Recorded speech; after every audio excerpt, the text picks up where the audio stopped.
টি-20 বিশ্বকাপে পাকিস্তানকে উড়িয়ে ভারত পৌঁছে গেল সুপার 8-এ। 61 রানে পাকিস্তানকে পরাজিত করল ভারত। বুমরা, অক্ষর, বরুণ চক্রবর্তী, হার্দিকের দুটি করে উইকেট। 40 বলে 77 রানে দুরন্ত ইনিংস খেললেন ঈশান কিষান। ভারতের 175 রানের জবাবে 114 রানেই অল আউট পাকিস্তান।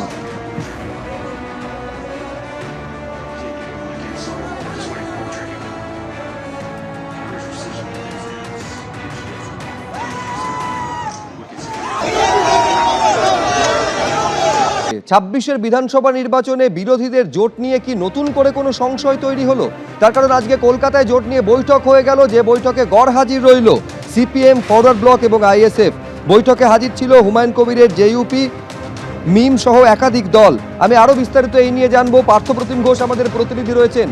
সিপিএমকে বারবার বার্তা দেওয়া হয়েছে একেবারে হুমায়ুন কবিরের তরফে। তোমার সঙ্গে কথা বলেও একথা হুমায়ুন কবির বারে বারে বলেছেন। পার্থ, আজকের জোট বৈঠকে কি হলো, কি সিদ্ধান্ত নেওয়া হলো, এবং বামেদের কোনো প্রতিনিধি আজকের বৈঠকে থাকলেন না, সেটা নিয়েই বা কি হলো? দেখো, আজকে একটা বৈঠক হলো এবং যে বিষয়ে তারা বলছেন যে জোট কি হবে আগামী নির্বাচনে, সেই বিষয়ে এক ছাতার তলায় এসে তারা কিন্তু আজকে আলোচনায় বসে। এবং যে আলোচনায় বসেন তারা, সেটা হচ্ছে এসডিপিআই এর যে সদর দপ্তর রয়েছে মল্লিক বাজার, সেইখানে।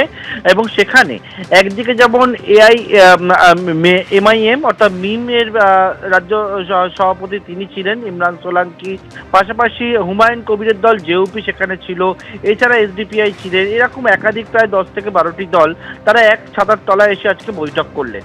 এবং সেই বৈঠকের পর একেবারে মিমের যিনি নেতৃত্বে ছিলেন ইমরান সোলাঙ্কি, তিনি যে বিষয়টা বললেন যে আজকের বৈঠকে সিপিএম, ফরওয়ার্ড ব্লক, আইএসএফকেও ডাকা হয়েছিল কিন্তু তারা আসেনি। এবং সে বিষয়ে তিনি বলেন যে বাবরির প্রসঙ্গও কিন্তু সেখানে ওঠে। এবং আসার পরে পত্রিকালে তিনি জানান যে একেবারে সেই বৈঠকে আলোচনা হয়েছে যে যারা যারা এই জোটের থাকবে তারা একেবারে সামনে থেকে তাদেরকে কিন্তু অংশগ্রহণ করতে হবে। এবং আজকের বৈঠকের পরবর্তীকালে তারা আবারও বৈঠকে বসবে আগামী শনিবার, তেমনটাই ঠিক হয়েছে। এবং আগামী দিনে 26-এর নির্বাচনে কে কোন পথে যাবে, কে কার কোন জায়গায় শক্তিশালী, সেই নিয়ে কিন্তু মল্লিক বাজারে বৈঠক হলো। এবং সেই বৈঠকে মিম যেমন ছিল, সেখানে হুমায়ুন কবিরের দল, জেইউপি, জনতা উন্নয়ন পার্টি তারা ছিল এবং একাধিক দল, সেই দল কিন্তু আজকের জোট বৈঠকে আলোচনা করলেন। অন্যদিকে একেবারে জেইউপির তরফ থেকে বলা হয়েছে সেটা সিপিএম বা আইএসএফ তারা কি করবে আগামী 25 তারিখের মধ্যে তাদের কিন্তু ফাইনাল ডিসিশন সেটা জানাতে হবে। এবং সেক্ষেত্রে আজকের বৈঠকে আলোচনা হয়েছে এটাও আমরা জানতে পারছি যে সিপিএম, আইএসএফ তারা যদি তাদের জোট বৈঠকে জোটের মধ্যে না থাকে, তারা যদি আলাদাভাবে লড়ে, তাহলে তারা যেমন বিজেপি এবং তৃণমূলের বিরুদ্ধে লড়াই করবে, তেমন কিন্তু আইএসএফ বা সিপিএম এর বিরুদ্ধেও তারা লড়াই করবে, সেই সিদ্ধান্তই তারা হচ্ছে। যদিও এখনো পর্যন্ত তারা বলছেন সিপিএম বা আইএসএফ এর জন্য তাদের দরজা সম্পূর্ণভাবে খোলা রয়েছে। তারা আশাবাদী যে সিপিএম এবং আইএসএফ তারাও কিন্তু তাদের সঙ্গে একসঙ্গেই 26-এর নির্বাচনে তারা জোট বেঁধে লড়াই করবে। ধন্যবাদ পার্থ। মিমের পক্ষ থেকে কি বলা হচ্ছে দেখব। জোটের নিয়ে কথা হয়েছে আজকে, আমাদের আজকে প্রথম বৈঠক। 9-10টা পার্টি আছে, ফরওয়ার্ড ব্লকে লেটার করেছেন, সিপিআইএমএলকে লেটার করেছেন, প্রত্যেকটা দলকে লেটার করেছেন। বিকল্প দিই পশ্চিমবাংলায় বিজেপি আর টিএমসি বিরুদ্ধে। আইএসএফ যদি আমাদের সঙ্গে আসে সামনে, তাহলে আমরা জোট করবো, নিশ্চয়ই আমরা রেডি আছি। কে আমাদের যে জোট হবে, প্রকাশও যে আমাদের সঙ্গে আসবে, তার সঙ্গে আমরা থাকবো। যে আমাদের বিরোধী থাকবে, আমরা ওর বিরোধী থাকবো। ফলে এইখানে প্রশ্ন হচ্ছে এই জোটের আলটিমেটলি চেহারাটা কি দাঁড়াবে? এই জোটের মধ্যে সিপিএম বা আইএসএফ তারা থাকবে কিনা, এই সংশয়টা, এই প্রশ্নটা বড় হয়ে দাঁড়াচ্ছে। তার মধ্যে হুমায়ুন কবির স্পষ্ট ডেডলাইন ঘোষণা করে দিয়েছেন, কারা জোটে আসতে চান, কতগুলি আসনে তারা প্রতিদ্বন্দ্বিতা করতে চান, সেটা 20শে ফেব্রুয়ারির মধ্যে জানাতে হবে। কি বলছেন হুমায়ুন কবির দেখব। আপনি কি যোগাযোগ করবেন তাদের সাথে? প্রেসিডেন্ট সৈয়দ আহমেদ কবিরকে আমি পাঠিয়েছিলাম, যে মিটিংটা পার্ক সার্কাসে হয়েছে আজকে বিকেল 4টে থেকে সন্ধ্যা 6:30 পর্যন্ত 2.5 ঘন্টা। সেই মিটিংয়ে যেমন মিম ছিল, মিমের রাজ্য সভাপতি ইমরান সোলাঙ্কি ছিল, এসে মানে এই আজাদ সমাজ পার্টির ইমতিয়াজ সাহেব ছিল, আরও ছোট ছোট কয়েকটি দল ছিল। সেখানে আমার দলের প্রতিনিধিকে আমি পাঠিয়েছিলাম, তার সাথে বিস্তারিত কথা হয়েছে।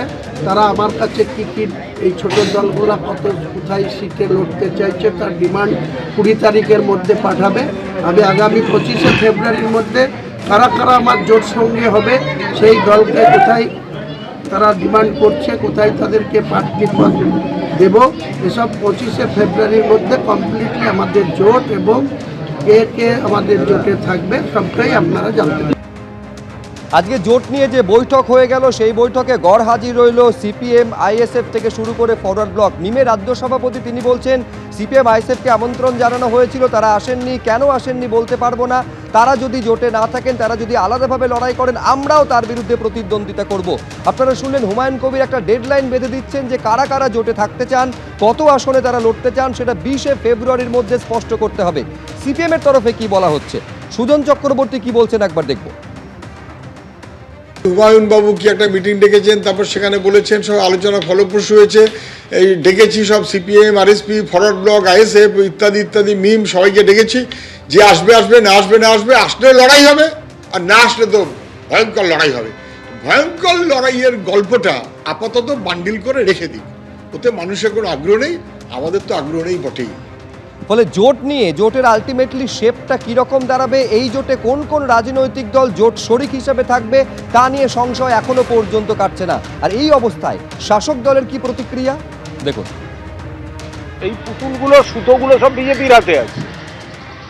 বিজেপি একদিকে নিজেরা উগ্র হিন্দু উগ্র হিন্দু উগ্র হিন্দু, আর কিছু লোককে নামায় উগ্র মুসলিম কথাবার্তা বলতে, যাতে কিছু মানুষকে বিভ্রান্ত করে ভোটটা অন্যদিকে ফেলানো যায়।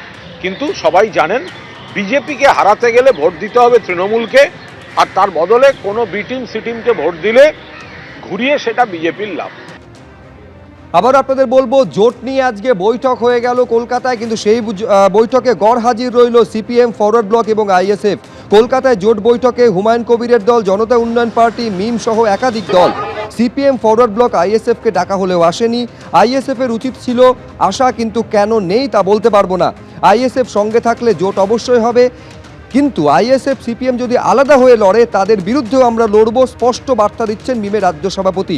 অন্যদিকে জনতা উন্নয়ন পার্টির প্রধান হুমায়ুন কবির তিনি বলছেন ডেডলাইন বেঁধে দেওয়া হয়েছে 20শে ফেব্রুয়ারি, তার মধ্যে কারা কারা জোটসঙ্গী হবে, কত আসন চাই জানাতে হবে, আসন সমঝোতা চূড়ান্ত করে 25 তারিখের মধ্যে ঘোষণা করে দেওয়া হবে।